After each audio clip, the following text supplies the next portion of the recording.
Hey folks, welcome to Fyreflye's Follies. I hope that you enjoy the video today. If you do, don't forget to give me a big thumbs up. It really does help my channel out a lot. And if you haven't subscribed yet, I hope that you'll subscribe and stick around for a while. So today I am canning stuffed bell peppers.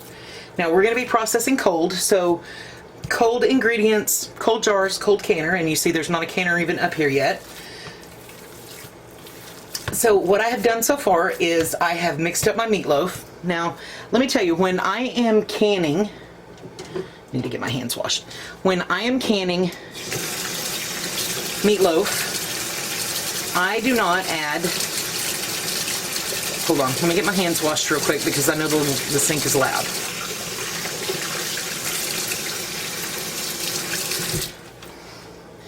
Okay, so when I am canning meatloaf, I do not add any filler. It doesn't have any eggs, it doesn't have any breadcrumbs. What I have here is my seasonings, tomatoes, onions, and bell peppers. That's what's in here with my ground beef. And I have taken my bell peppers and I've chopped the tops off of them, I've seeded them, and I've gotten them ready. We are going to blanch them. We're going to boil them. Blanching is just a minute. I'm actually going to boil them for about 2.5 minutes. Most of them are too big to fit in my jars, so I need them to be a little more flexible. So I'm going to give them a boil, and once they boil for a couple of minutes, I'm going to turn them upside down on this tray to drain for a couple of minutes. Now, any extra meatloaf that I have left, I'm going to go ahead and can that as well. I have sanitized my jars, and I have them at room temperature. They've come back up to room temperature. I have a kettle of boiling water for blanching my peppers. I have my meatloaf mix all made up. And once I get my peppers blanched, then I will move this pot out of the way and there will be room for my canner. So, looks like the water is, it's up to a boil. So I'm going to get these in.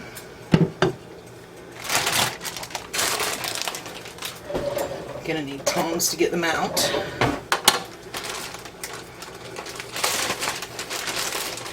So some of them will fit right down in the jar, so they don't need a long blanch, but this one will not fit in the jar without some coercion. That one will fit in the jar. This one is going to need some flexibility. And I have one chocolate bell, so I am going to go ahead and can that one up as well. So I'm going to let these come back up to a boil and boil for just a minute or two, and it won't take but a second because the water was already really hot.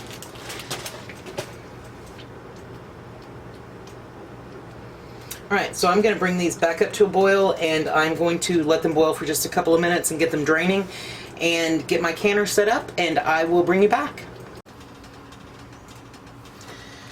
Okay, I have blanched my peppers for about 1.5 minutes. I needed them to be more flexible. That was really what I was looking for because some of them really are just too big to go in the jars. So now what I'm going to do is I'm going to take my jars, and again I sanitized my jars earlier. The peppers are still kind of warm. So I sanitized the jars earlier by boiling them for about 10 or 15 minutes. So all I'm going to do is I'm going to take my pepper, I'm going to put it down in the jar, and then I'm going to stuff it with my meatloaf mix. And I stuff it in there nice and tight.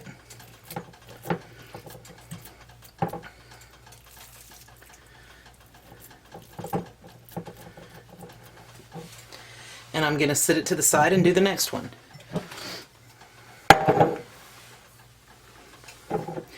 So if you are buying peppers for the purpose of canning stuffed peppers, you want to try to get the ones that are going to fit down in your jar. These were given to me from a friend's garden, so some of them fit, some of them don't. I've already canned the ones that fit easily, except for these last two. And these I may have to do a little trimming and finagling to get them to work, but we will get them to work.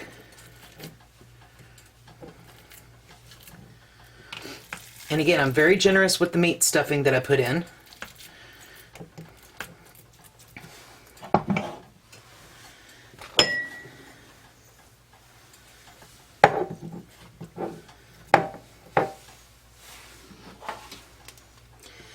And this is the reason that I boiled them. I needed them to be flexible enough to convince them to go down into the jars. I could have done that one in a 1/2 pint. But we'll just leave it. No, I'm going to. I'm going to take this one out and I'm going to put it in a 1/2 pint jar because it is very short and it will fit Alright. So, and again, we boiled them to make them fit, but it's still not quite fitting. So, take a paring knife, and I'm just going to take a piece of this one off.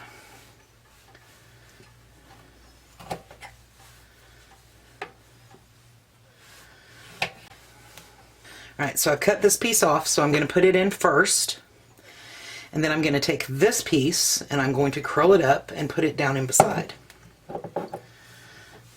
Grab my tongs and I'll push it all the way down in, just like that, and then I have a cavity inside the pepper. Now it does overlap on one side, but that's fine. These are grab and go dinners for me. If I have one of those days where I spend 12-14 hours working and I don't feel like cooking, having these keeps me from hitting the McDonald's drive-thru or ordering a pizza. Now, some people, when they can their peppers, they top them with a ketchup or a tomato sauce. I do not. When I'm ready to eat these, I will open the jar, I will slide the pepper out, I'll put it on a tray and put it under the broiler, and I like to put maybe a little provolone and a little tomato sauce on mine. Now this one is very small, short, and it is going to fit into a half-pint jar. And when I'm able to put them in half-pint jars, they become grab-and-go lunches for me for work. So again, I'm going to pack this down in. I want to fill those cavities. I don't want any big air gaps.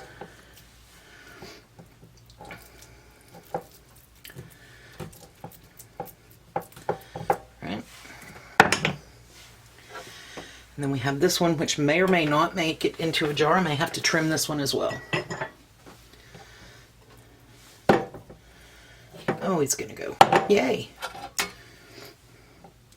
So if you have peppers that are actually too big to fit into your jar, if you give them a boil, they will get soft and you can maneuver them down into the jar.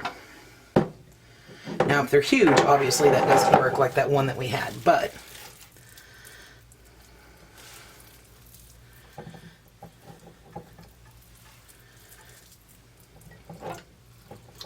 and I am just packing it down tight, down in those bottom grooves of the pepper so that there aren't any air bubbles. And again, I'm being generous with it. I like my meatloaf and my pepper. Alright, and then I have some left, so I'm going to grab a couple of these jars. Like this.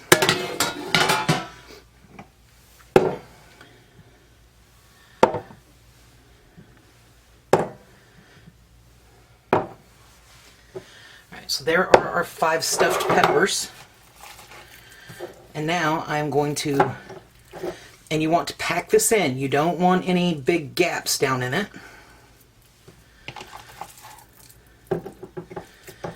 And we are filling this one also to the 1-inch headspace.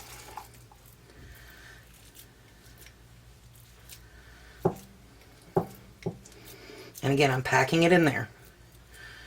This one needs some more, because we want to try to get up to that 1-inch headspace, or as close to it as we can get. Alright, that looks pretty good. Alright, so I'm going to wash my hands, and then we are going to clean the jars and get them in the canner and get it started. Alright, got my hands all cleaned up. So this step, as you guys know, in every video I tell you how important this is. I'm taking just plain white vinegar, and I have a little bowl, just makes it a little easier. And I just put about a tablespoon in it, not much. And I have some little pieces of paper towel, and I'm going to clean the tops of these jars.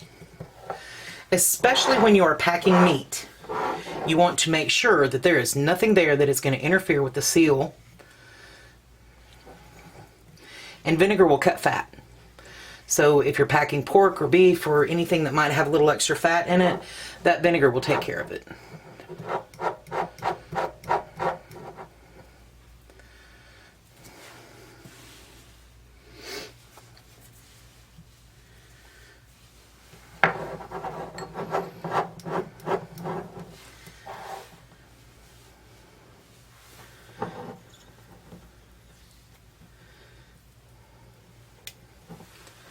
This also gives you a second chance to check the tops of your jars.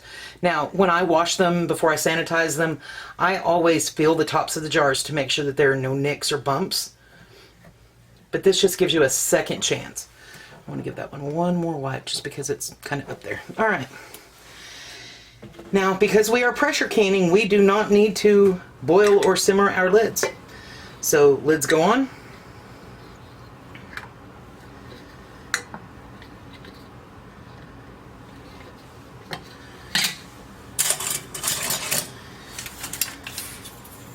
My rings are getting ugly, y'all, but they still work.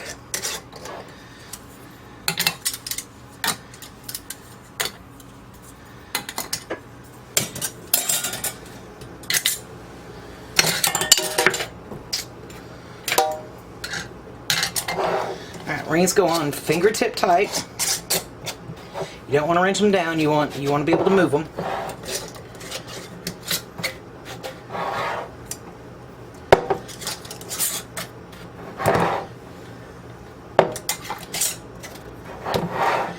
And again, cold canner. So when I set the canner up, it didn't get hot water put in it. It just got room temperature water put in it. Room temperature jars, room temperature food, room temperature can. So I'm just going to get these loaded in. And I'm going to set it on about medium to start with. I want it to warm up kind of slow. So I'm going to set it on medium until the outside of my canner feels warm, and then I will crank the heat up a little bit more, and we will bring these up to pressure and vent them for 10 minutes. And once I am at the point that we have a steady stream of steam, I will bring you back. Okay, we are up to pressure, and I have set my timer. Once the timer is up, I will shut the stove off and I will let it come down off of pressure. And once it's off of pressure, I will bring you back.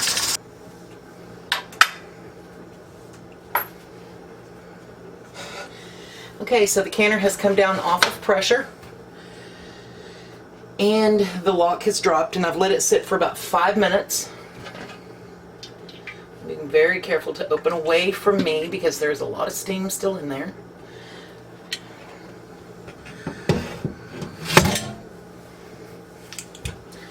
Alright, let's see what we have.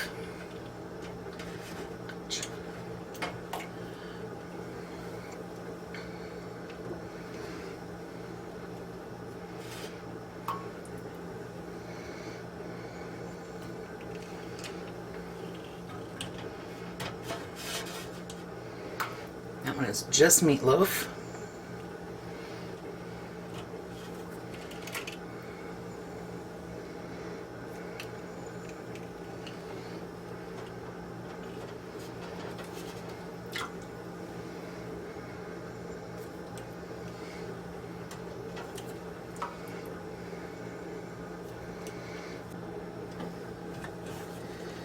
So let me see if I can get this up here and get it to focus so that you can see.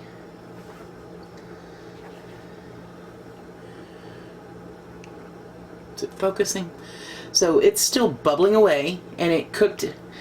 Because I raw packed the hamburger into them, I didn't add any liquid because it cooked in its own juices. There wasn't a lot of space left in there for the juice to fill, so there was no need to add liquid to it. Now, when I get ready to eat these, all that I have to do is take them out of the jar, put them in a small Pyrex baking bowl that I have. I like to put a little spicy ketchup and a slice of provolone on them, stick them in the oven for a few minutes, turn the broiler on to brown up the cheese that's on top, and they are good to go. Tomorrow, I will come back and I will take the rings off. I will check the seals to make sure that everything's sealed. I'll wash the jars, label them, and put them in my pantry. And then I have stuffed bell peppers for as long as I want them. They have a shelf life of a couple, 3 years. I think 3 years is about the longest that I've ever kept them on the shelf.